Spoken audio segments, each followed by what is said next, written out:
represent Oregon are now calling on the inspectors general of the Justice and Homeland Security departments to investigate these actions. Joining me now is one of those Democrats, Congresswoman Suzanne Bonamici, who represents Oregon's 1st Congressional District. Congresswoman, thank you for being with us. I was talking to Representative Blumenauer last night, and he said to me that there was no overture from the federal government. There was no request, there was no coordination, there was no offer that these federal people, I don't know what you call them, troops or officers, showed up. They come without badges. They use unmarked cars. I'm glad that the Homeland Security Secretary said that they've got 100 DHS officers. At least we have some sense of who they are. But is it your understanding that there was no coordination with local authorities on this?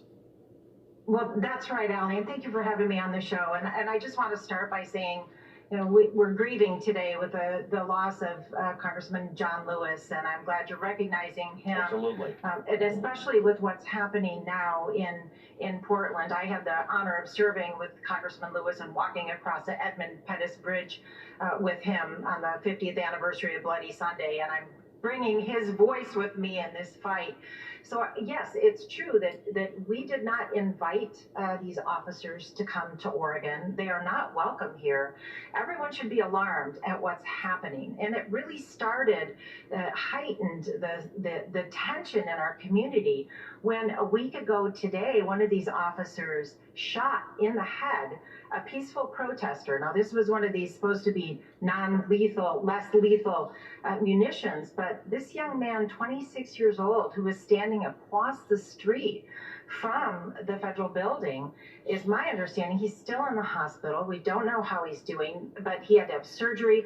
This is not helping our community. And then after this young man, 26 years old, peacefully protesting, was shot, then we started hearing these stories about people walking through the streets of Portland, not at a federal building, and being picked up by these camouflage-clad, unmarked cars, grabbing them off the street and taking them, sometimes with their faces covered, and questioning them. This is outrageous and alarming, and it's not helping our community. It's terrifying people here, and we have to remember why they are protesting. They're protesting police brutality. They're protesting the murder of George Floyd and Breonna Taylor and so many others. We don't stop police brutality with more police brutality. Congresswoman, I just think it bears saying over and over again, these images that my viewers are watching on the left side of the screen, this is America in 2020. Charlie Pierce wrote a column in which he said, Portland is being Pinochet. These are expressions we use about other countries. It's the kind of thing that my colleagues and I have covered in other countries when governments are quelling dissent and silencing the opposition. Unmarked cars, police with no, federal officers with no badges on them, the absence of accountability. Right. This is Portland, Oregon. This is a wonderful community, a great state.